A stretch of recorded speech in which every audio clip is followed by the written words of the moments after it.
Filhos da pauta, FDP, filhos da pauta. Senhoras e senhores, o nosso FDP VIP de hoje, filho da pauta, tá? Não confunda. Serginho Sete Câmara, piloto da Penske, da Fórmula E.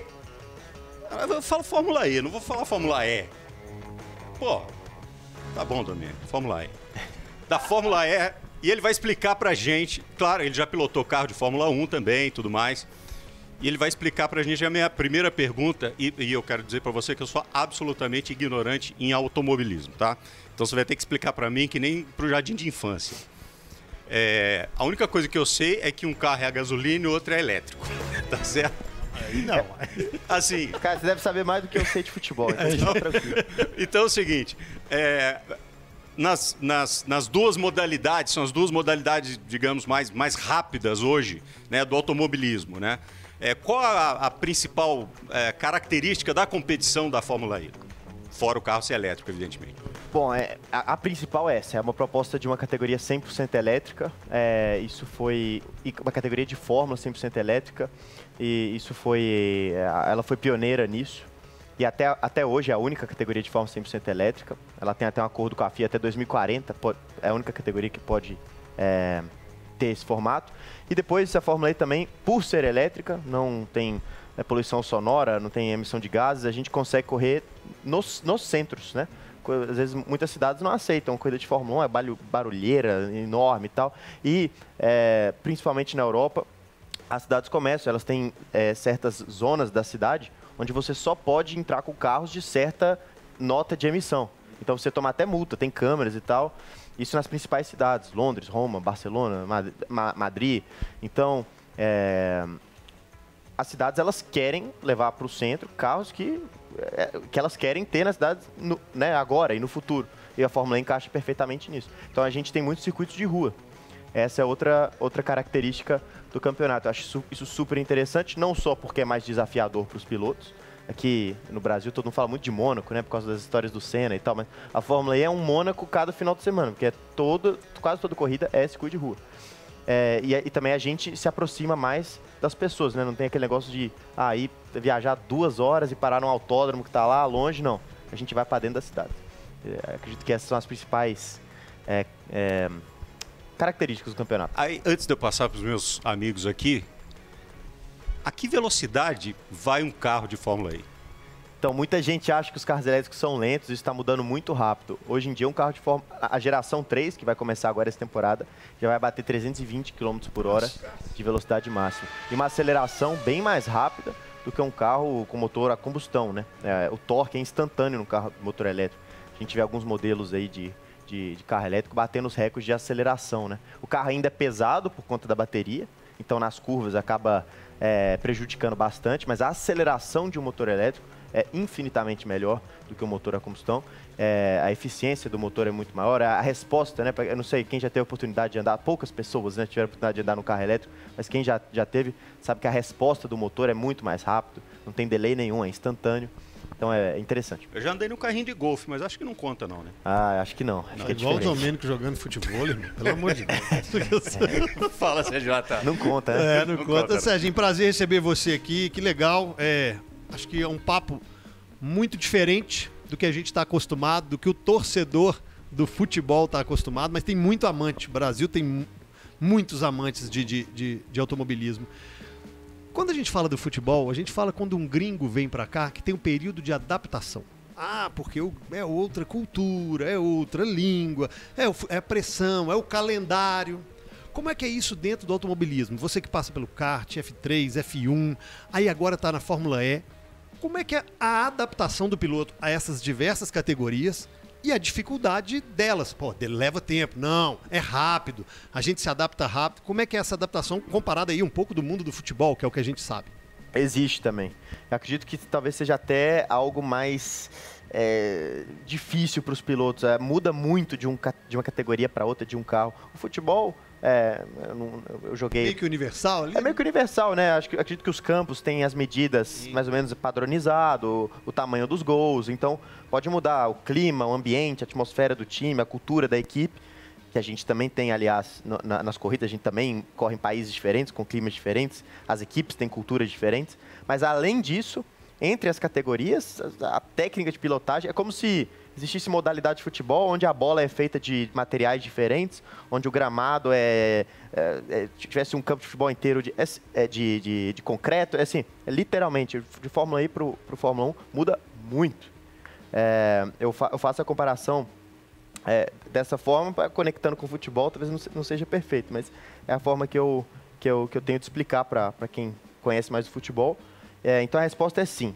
Todo piloto passa por um período de adaptação. A Fórmula E é uma dessas categorias onde a adaptação tem que ser grande. Eu, por sorte, me adaptei bem. Desde que sentei no carro da Fórmula E, me senti em casa. Fui bem já no primeiro treino que fiz. Mas isso pode não ser o caso com todos os carros, né? Cada piloto tem uma tendência a pilotar de um jeito.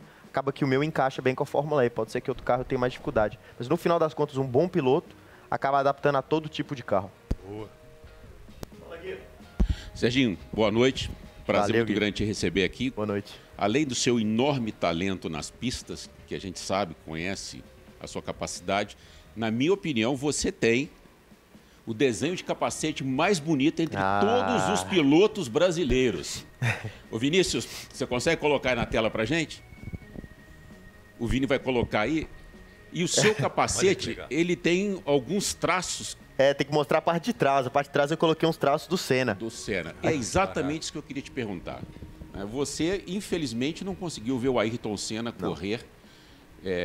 Olha lá, tá o capacete dele ali agora. Aquela faixa verde, então. Esse aí azul. da foto, quem está escutando o rádio talvez não está vendo, mas estão mostrando aqui uma foto. Eu que desenhei esse capacete. Sensacional, capacete. Parabéns.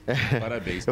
Eu me inspirei, obviamente, no desenho de alguns pilotos, principalmente no do Senna. Pois é, como é que é ser fã de um piloto que você nunca viu correr só através de gravações? Como é que é isso para você? É um atleta tão marcante. Eu já era fã dele, já era meu herói antes de eu sair do Brasil e começar a competir lá fora.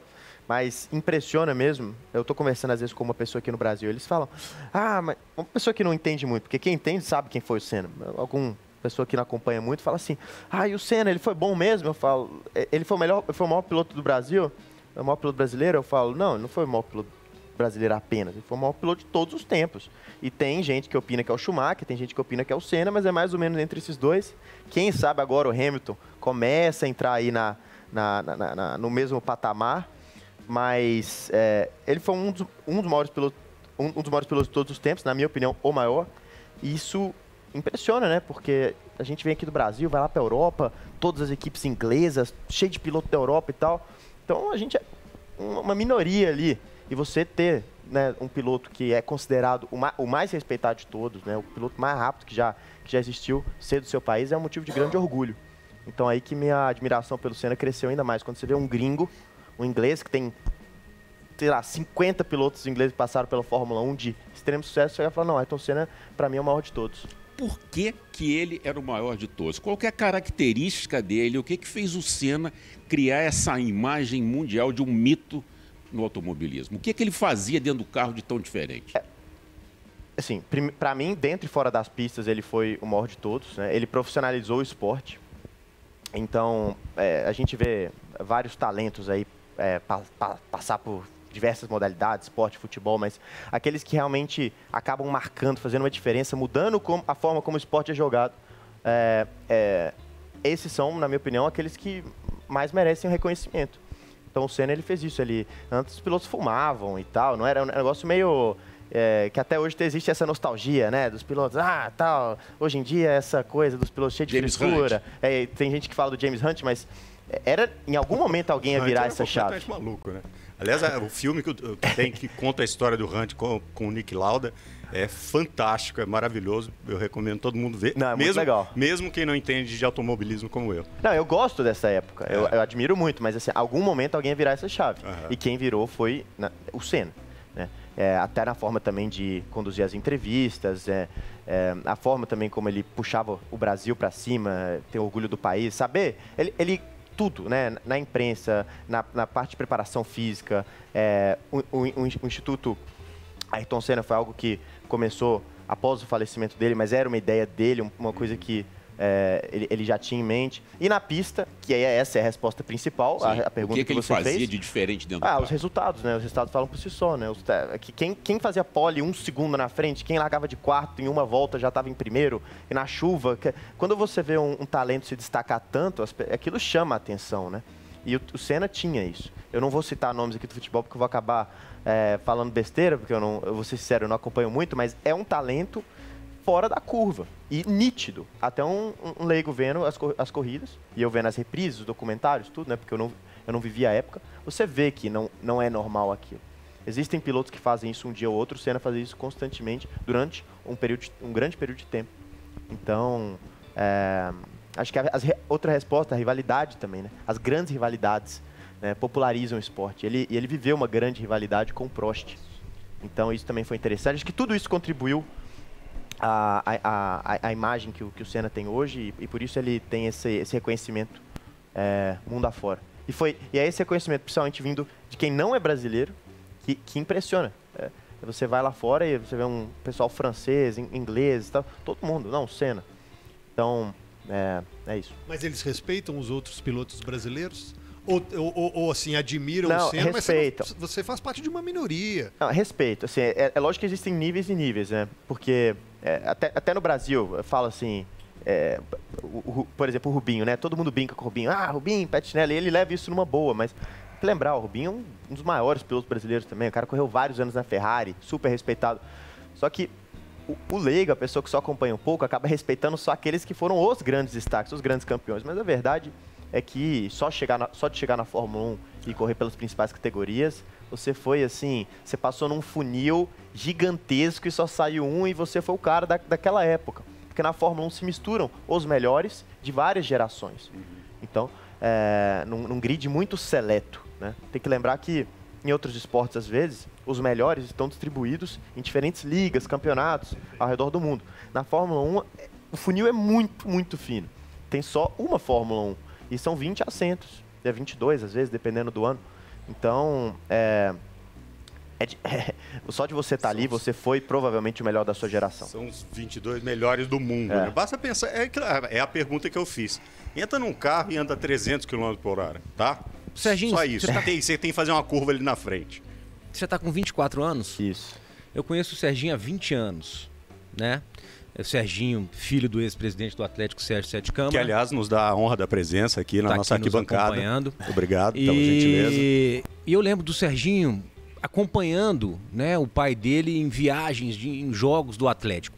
E foi numa viagem que o Serginho estava, junto com o Sérgio, que ele chamou o Sérgio e falou: pai, eu não gosto de futebol, eu gosto de carro. E o Sérgio conta essa história dizendo que, é coisa de criança, coisa de menino, né? Não sabe muito o que está falando.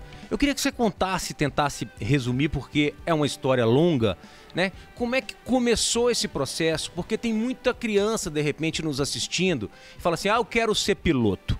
Perfeito. Quero que você fale dessa disciplina, para quem acha que é tranquilo correr de 15 em 15 dias, qual que é a sua rotina, alimentação, preparação física, como é que você começou, como é que se deu a sua trajetória? Então, começando por essa parte que você terminou, não existe esporte, na verdade não existe nada na vida, né? Onde se você não der o melhor, for muito profissional, muito comprometido com aquilo, você vai ter sucesso, né?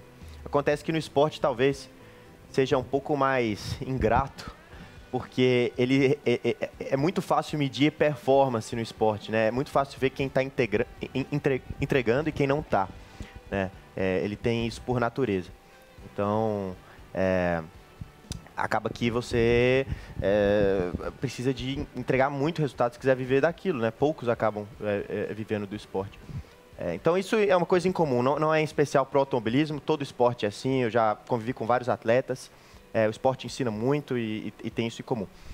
Para o automobilismo, e aí essa história que você falou, eu não sei muito bem como funciona isso. Acho que teve a influência do Senna, dos grandes pilotos, né? Aliás, não foi apenas o Senna, o Emerson Fittipaldi, Nelson Piquet, Ayrton Senna, depois teve Rubinho também. Eu estou falando dos principais, tiveram vários outros pilotos brasileiros na Fórmula 1, e na minha época era principalmente Rubinho e Massa, né? Eu cresci vendo esses dois na Fórmula 1, Lembro de... Tenho excelentes ótimas recordações assistindo Fórmula 1 domingo de manhã cedo com meu avô, com meu pai, com meu tio, na casa da minha avó. Acho que isso tudo contribuiu a gostar daquilo, sabe? Eu não consigo entender, assim, quando eu me apaixonei pelos carros de corrida. Aí, realmente, falei isso pro meu pai e ainda bem que ele levou a sério, né? Deixou eu explorar isso, muitas pessoas. E também teve condições de me apoiar, porque é um esporte caro. E quem quiser ingressar no automobilismo, hoje em dia, pouco a pouco, começam a existir formas mais acessíveis. O caminho tradicional é começar pelo kart, começar a disputar os campeonatos, e você vai subindo, né? De campeonatos regionais, regionais, porque no kart é assim, você tem o campeonato regional, depois você tem o estadual de São Paulo, que é o principal no Brasil, competições nacionais, e aí você depois tem que, se quiser tentar o caminho da Fórmula 1, ir para a Europa. Você tinha perguntado uma outra coisa. Sobre a disciplina, a preparação física. Na verdade, eu queria incrementar. Hoje em dia é interessante, porque o caminho do kart, eu acredito que a tecnologia pode democratizar o automobilismo. Porque hoje em dia, eu já vejo os simuladores como uma forma de preparar para os carros de fórmula, que é o que no final das contas você acaba se profissionalizando, ou carros de turismo, é melhor quase que o kart. E daqui a 5, 10 anos, acho que não vai ter nem discussão. E o simulador também não é algo barato, mas é muito mais acessível, porque é um negócio que você acaba comprando uma vez e aí dura vários anos. Então, hoje em dia, já existem competições que participam milhares de meninos e meninas ao redor do mundo e selecionam os vencedores para participar de programas sérios na vida real. Acredito que esse que vai ser o futuro do automobilismo e vai democratizar o esporte. A propósito, mais uma pergunta de juvenil aqui. Quanto custa um carro de Fórmula 1? Um dia eu fui na casa de um amigo meu, que é narrador, que já narrou muito. E... fala o nome. Luiz Roberto. Então. E ele tinha um volante. Um volante lá. Um volante de Fórmula 1 e tal. Alguém deu pra ele de presente. Não sei se foi o Rubinho, não sei se foi o Massa. Um desses dois deu pra ele. Ele falou assim, só o volante custa $50 mil. Então esses preços... Só o volante? É pesado, Quanto custa um carro de Fórmula 1 ou de Fórmula E? Então, esses preços eles são feitos da seguinte forma. O que acaba impressionando também... É lógico que todos os componentes utilizados no carro são de primeiríssima qualidade, mas o que acaba fazendo com que esses preços sejam estratosféricos é a quantidade de carros produzidos. Imaginar a Apple ou alguma marca de celular fazer uma unidade. Ia custar, sei lá, uma fortuna. Assim, mas porque eles fazem milhões de celulares e o preço acaba diluindo. No carro de Fórmula 1, você acaba contratando uma equipe de engenheiros da melhor qualidade para produzir 2 carros, talvez, sei lá, 4, 5 no máximo para a temporada inteira. Então, eles fazem essas contas diluindo tudo que foi gasto nas poucas peças que foram produzidas. Depois, do caso do seu amigo, até que não, porque aí vai para o mercado de colecionador e o preço do volante passa a ser aquilo que um colecionador está disposto a pagar. Mas esses preços que a gente vê em revista, o carro de Fórmula 1 custa 15 milhões de euros. Na verdade, eles estão, de certa forma, distribuindo o valor que custou toda aquela operação pelas peças do carro. Talvez não seja uma forma muito, muito justa, né, de precificar, mas é feito dessa forma. Aí eu fico imaginando o cara que pagou 15 milhões de euros no carro, aí vai lá o cara e bate o carro no é porque não pagou no carro, né? Na verdade, pagou para estar ali correndo na Fórmula 1, né? Alguma empresa, alguma marca, né? Uma Ferrari da vida, alguma coisa. E depois eles colocam os números dessa forma. Mas talvez... Tem formas mais justas de precificar o carro, mas assim, seria ainda assim muito, muito caro, porque todos os materiais são de primeiríssima qualidade. Não dá pra fazer um consórcio não, viu? Não, tá louco. Fórmula 1 ainda não. Ainda não. Ô, Serginho, você falou aí do início, kart, aí pro caminho seguir, chegou um patamar para ir disputar na Europa. Voltando ao futebol, tem o empresário, tem o olheiro, tem clubes e uma quantidade maior, a oferta é maior, a procura também é maior. Como é que é no automobilismo? Você chega, é um empresário que te apresenta, é gente que vem atrás, como é que é desenhada a carreira e esses contratos são formulados? Deixa eu completar essa pergunta com um detalhe. O piloto que tem patrocinador, que leva um patrocinador com ele para dentro da equipe, tem mais chance do que um outro que talvez tenha um desempenho melhor, mas não leva dinheiro para dentro da equipe? Então, bacana. No futebol, pelo que acaba que eu vivi um pouco disso, porque meu pai, durante o tempo da presidência, eu escutava algumas conversas e tal. O futebol estava sempre no assunto da família. E eu vejo que a carreira do jogador de futebol acaba se definindo antes.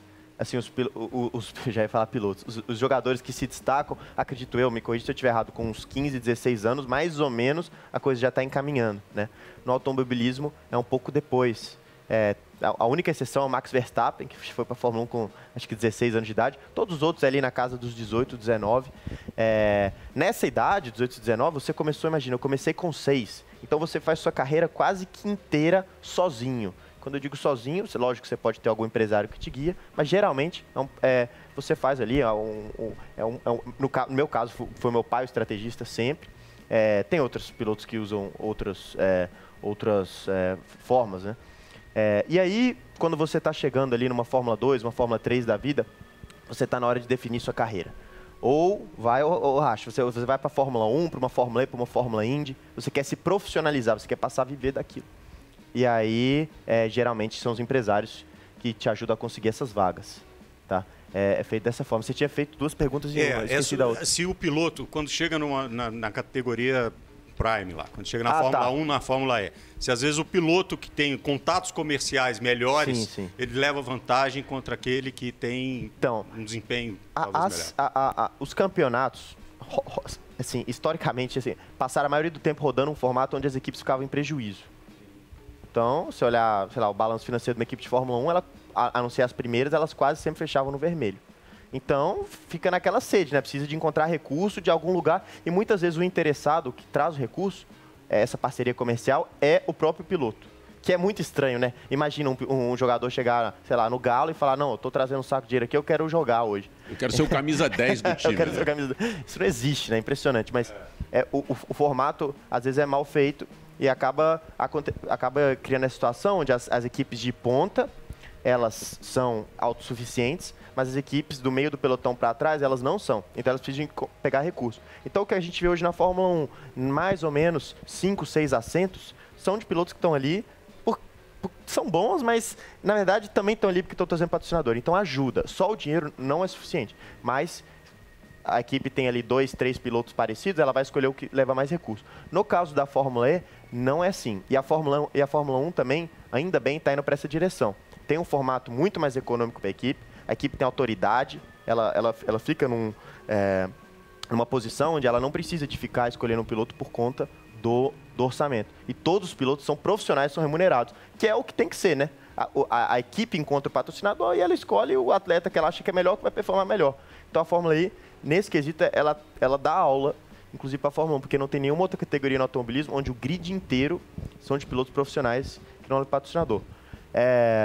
A Fórmula Indy é do jeito que eu descrevi antes, mais de metade do grid leva patrocinador, a Fórmula 1 é 1/4 do grid, e a Stock Car Brasil, quase o grid inteiro, então quase todas as categorias têm esse problema, a Fórmula E não. E quem sabe também, isso é porque tem tanto interesse das empresas em desenvolver o carro elétrico, injetam dinheiro na categoria, então fica esse mercado de piloto saudável, né? Porque tem esse interesse.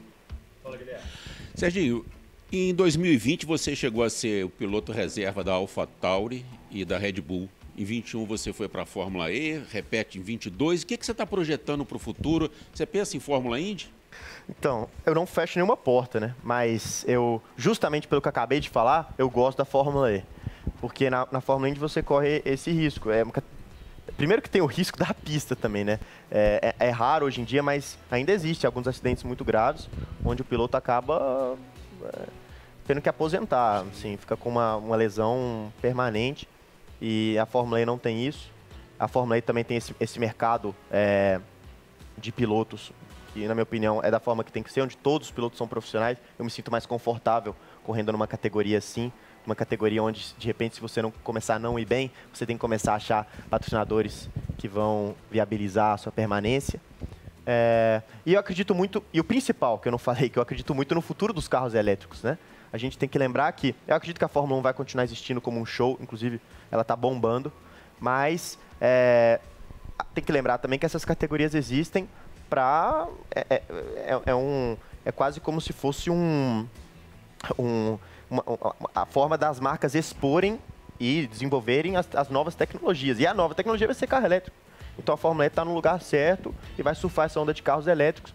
Acredito que à medida que a gente vê mais carros elétricos nas ruas, o interesse das marcas na categoria 100% elétrica também vai aumentar. E a categoria 100% elétrica é a Fórmula E. Eu quero surfar essa onda junto com a categoria. Posso fazer só mais uma de juvenil? Pode. A gente pilota. A gente pilota. É de brincadeira. A gente dirige carro automático hoje em dia, né? A maior parte dos carros são automáticos. Sim. E tudo mais. O carro elétrico é marcha na embreagem e tal? Como é que funciona? Não, é muito. Não tem nem marcha. Não tem nem marcha hoje em dia. Não tem marcha. Vai embora. Freio e acelerador. E responde muito mais rápido, né? O carro automático tem aquelas coisas que o giro fica aumentando e daqui a pouco você pede resposta do motor, aí ele fica fazendo aqueles barulhos e tal. Eu acho uma porcaria. O carro elétrico não. Até na hora de estacionar também é muito mais fácil. Porque você pede 2% de acelerador, ele vai te dar exatamente 2% de acelerador. Entendeu? É muito mais fácil de manobrar, de dirigir, é bem mais fácil. O motor, a resposta do motor é sempre igual, né? Porque o motor, o torque é sempre igual. Então, no motor normal, que a gente está andando, você pode, de repente, dependendo do giro que você você quer ultrapassar um caminhão na estrada. Aí você vai acelerar, de repente o motor responde bem, né? Aí tem vezes que não responde bem, até num carro automático, inclusive em carros bons. Num carro elétrico, não. Você vai esperar quase... O motor vai sempre responder da mesma forma. Então, até nas ruas vem esse resultado. E nas pistas, até mais. O Serginho estava falando aí sobre o funil do futebol, né? A gente conversa muito sobre isso aqui. O outro dia o Guilherme falou que a gente trouxe aqui o garoto que fez o gol, são 5.000 testes por ano e 5 vão virar. O funil do automobilismo, ele é muito mais estreito, mas ele é muito mais estreito, né? Então, assim, não é nenhum exagero dizer que o Serginho está hoje entre os 42 melhores pilotos do mundo, que são os 20 da Fórmula 1 e os 22 da Fórmula E. Eu queria que ele falou Fórmula E, né? Eu vou falar Fórmula E. Tá. Eu queria saber sobre o seu nível de concentração. O Bob falou que sobre andar a 300 e 320 km por hora. Você tá ali, tem um cara lá no box, assim, tá gastando muito não sei o quê, tá no seu... Você tem que ultrapassar o cara da frente, você tem que tomar cuidado para não ser ultrapassado pelo cara de trás. Como é que você trabalha no seu dia a dia essa parte concentração? Essa é uma pergunta legal, Domênico. A parte mais importante é onde eu acho que tem mais espaço para melhorar em todo piloto, é a que eu mais trabalho também. A principal ferramenta que eu uso é o simulador, tá? O simulador. Porque lá a condição de pista é estática sempre, então você está num videogame. Obviamente, quando eu falo videogame, esses simuladores são muito realísticos. Eu até falei antes, né, que acredito que vai acabar substituindo a base do esporte, vai deixar de ser o kart, vai começar a ser os simuladores. Então lá você consegue dar 1000 voltas, sempre na mesma condição. Não é igual na vida real, que o vento mudou, entrou sujeira na pista. Agora não, o sol está se pondo, a pista vai esfriar, fica mais rápido. E você tem uma dificuldade de medir até que ponto você melhorou sua guiada ou não. O simulador, a condição é estática. Consegue dar 1000 voltas iguais. Uma coisa rapidinho aí no meio da sua pergunta, para você explicar. O simulador, a força G, ele simula também o movimento do carro, a arrancada Tem e tal? simuladores e simuladores. Você pode montar um simulador em casa, não vai ser tão realístico. Você pode comprar componentes maiores. Quando a gente fala de um simulador de uma equipe de Fórmula 1, esse sim, ele mexe, ele imita a força G, é impressionante, uma baita, uma mega estrutura. Mas, por exemplo, eu tenho um simulador em casa que atende muito bem. Eu sinto que, a partir de um certo momento, quando você tem um simulador bom, com certos equipamentos, e se alguém tiver, se muita gente tiver interesse, eu posso até, sei lá, postar na minha rede social legal, e tal, explicando, sabe? Se me mandarem mensagem no Instagram, eu posso explicar. Mas chega um momento que você já tem um simulador bom, dali pra frente não passa a fazer tanta diferença. Por exemplo, eu já guiei muito simulador de Fórmula 1 que imita força G e tal. Eu não sentia que trazia tanto assim pra pilotagem, entendeu? E aí, voltando à pergunta do Domênico, o simulador é onde eu treino a concentração. Lá você consegue fazer 1000 voltas, saber exatamente o que você tá errando, o que você tá acertando. E chega uma hora que sua concentração começa a cair, né? Porque você tá dando volta durante 10 minutos, 20 minutos, 30 minutos, com 40 minutos lá você não tem a mala falando na sua orelha, né? Tem isso. Box. Eu falo que na Fórmula E é como se você tivesse uma ligação de telefone 40 minutos com o seu engenheiro. 45 minutos que é a duração do corrido. Ah lá, tá Porque vendo o cara falando 2 minutos na minha Toda volta cabeça. ele fala alguma coisa, e você tem que mudar coisa no volante e tal. Isso enche o saco. Boa isso aqui, ó. O Bob falou. A gente recebe aqui a informação do Vini ali no ponto. 2 minutos. É igual. Só que nós estamos aqui sentados, cara. Então, sem e pressão atrapalha às nenhuma. vezes, né? Outro dia, Cleison. Lembra? Cleison. O Bob tava de folga naquele dia. Mas esse funil que o Domênico falou, vamos imaginar o seguinte, Bob. Só existiriam no futebol mundial 2 times da Série A. Só existem 2. Em todos os outros países só existem times da Série B, C, D, né? Mas só tem 2 na Série A. É o desafio deles. É jogar na Série A do automobilismo. É muito difícil, mas todo mundo que chegar lá é muito Mas para fazer justiça aos outros esportes também, porque também da forma como eu expliquei, o número de participantes que começam lá na base também é infinitamente inferior, né? Menor, desculpa. Menor. É que no futebol, não sei quantos, deve ser milhões e milhões. No automobilismo, acho que a proporção deve ser mais ou menos parecida. Mas mesmo assim, não é para qualquer um. Não é para qualquer um. Não é para qualquer um, não. Eu só queria complementar a pergunta que o Domênico tinha feito. Uma outra coisa muito importante para a concentração, e eu acho legal falar porque vai além do automobilismo, é estar de bem com a vida, sabe? As coisas fora da pista têm que estar organizadas. E se não tiver, tem que saber encontrar formas de se blindar contra aquilo. E aí algum atleta pode fazer de um jeito, o outro pode fazer de outro jeito, mas a psicologia do esporte é muito importante. Às vezes não é só ali a pilotagem e tal, o cara às vezes pode ter um baita talento, mas não consegue explorar aquele talento dia após dia da mesma forma, porque não tem o domínio das próprias emoções, né? Para terminar rapidinho, o Serginho não falou, o Serginho tem um instituto aqui em Vespasiano, muito legal. São 40 crianças, 20 meninos e 20 meninas que têm aula de kart, aula teórica, aula prática, alimentação, psicólogo, terapia e o caramba, tudo que você puder imaginar. Eles têm que ter desempenho escolar para correr lá. É um trabalho que eles fazem social muito bacana. Chama Instituto Sérgio Sete Câmara e o nome desse projeto que o Domênico falou chama Automobilismo Educacional. Legal, Não cara. tem para garoto de 58 anos, não? Olha. Caso garoto. Aí a gente pode ir lá informalmente no cartódromo tomar uma cerveja depois do kart, né? E dar uma volta lá. Que papo massa, né, mano? Demais, cara. Pô, Sensacional. legal. Serginho, Obrigado, obrigado, pessoal. cara. Digo mesmo. Obrigado, boa sorte pra você. Valeu, Serginho. E grandes vitórias. Notícias importantes, fontes e opiniões, entrevistas, análises e considerações, informação no fim do dia.